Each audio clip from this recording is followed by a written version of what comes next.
Mister वाघ आता counting सद्याक चालू आहा आणि अख्ख्या इंडियेच्या चालू आहा, पण पयलीं सद्याक आमी गोंयचें उलोवया रिगार्डींग दोनूय सिटां आहा पयलीं नॉर्थ गोवा आनी साउथ गोवा. आनी हे ट्रेंड सद्याक येता की नॉर्थ गोवाचें बीजेपीक वयता आनी साउथ गोवाचें काँग्रेसीक, म्हणल्यार एनडीएक एक आनी इंडियाक एक. तुमी कशें कितें पळयता हेजेर?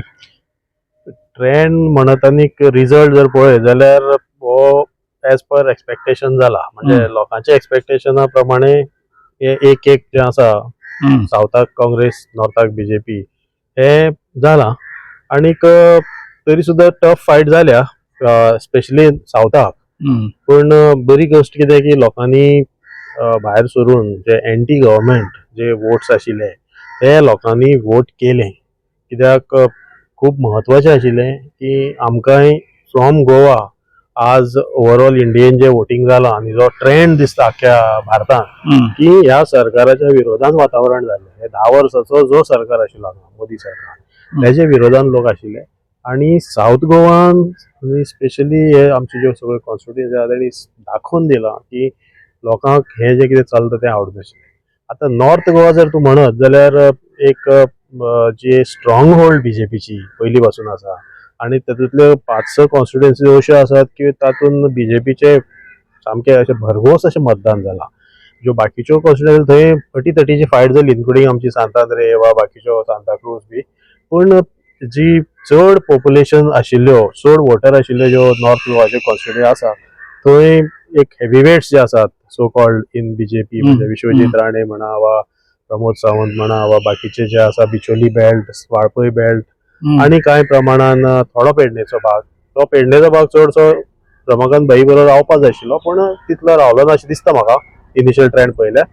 आणि ताका लागून आनी श्रीपाद भाऊची एक जी लोकांकडची जवळीक आसा तो कॉन्स्टंटली आसा ह्या कॉन्स्टिट्युएन्सीन नॉर्थ गोवा इतली वर्सां.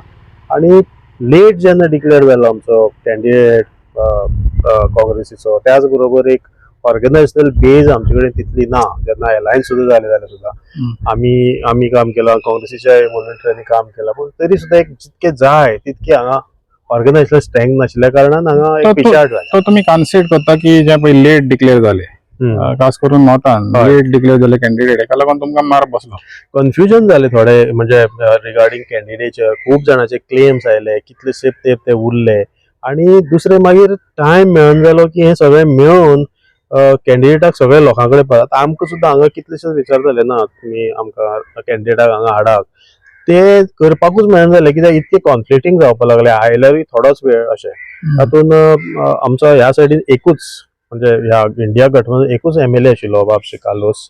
ताणें प्रयत्न केल्या, भरपूर प्रयत्न केल्या ते सगळे सिस्टमॅटीक हाडपाक. कॅन्डिडेटान प्रयत्न केले, पार्टीनी इंडिया गठबंधनान प्रयत्न केले, पण ओवरऑल तितले हे ना. ऑर्गनायझेशन मातशें हांगा म्हाका दिसता वीक आसा, मेनली काँग्रेसीचे बी आनी बाकीचे आमचे आम आदमी वा गोवा फॉरवर्ड हे सगळ्यांचे.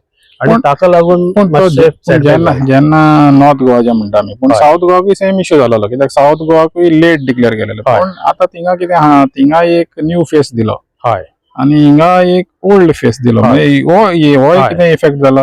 हय पळय कितें आसा, साउथ गोवाची एक जी ओवरऑल कॉन्स्टिट्युएन्सीची एक जी जडणघडण आसा ती मातशी वेगळी आसा. थंय एक जो सालसेताचो जो भाग आसा, साश्टीचो भाग, तो टोटली सारको म्हणजे फेवरिंग काँग्रेस आशिल्लो. आनी एक रागूय आशिल्लो की खुबशे काँग्रेसीचे MLA परत बीजेपीन उडी मारून गेले. सो तो कॅप्टन विर्यातूची एक क्लीन इमेज, म्हणजे तो तसो पॉलिटिक्सान आशिल्लो पण अजून ताजे नांवार अशें कांयच हे ना. आनी इट वॉज एक फायटर आनी हे म्हणून. सो ताजो एक इम्पॅक्ट बरो पडलो. प्लस ताका बाकीच्या एक्टिविस्टांनी खूप सपोर्ट केलो, बाकीचे म्हणजे आमची पॉलिटिकल पार्टी सोडून. आणि न्यूट्रल आणि थंय कितें जालें, आमचे आम आदमीचे 2 MLAs आणि काँग्रेसीचे 2 आणि फॉर गोवा फॉरवर्ड एक, असे 5 MLA थंय वावुरताले. आणि तांचे हितून जर तूं पळयत जाल्यार खूब बरी तांणी हाडून दिली, इन्क्लुडींग फातोर्डा.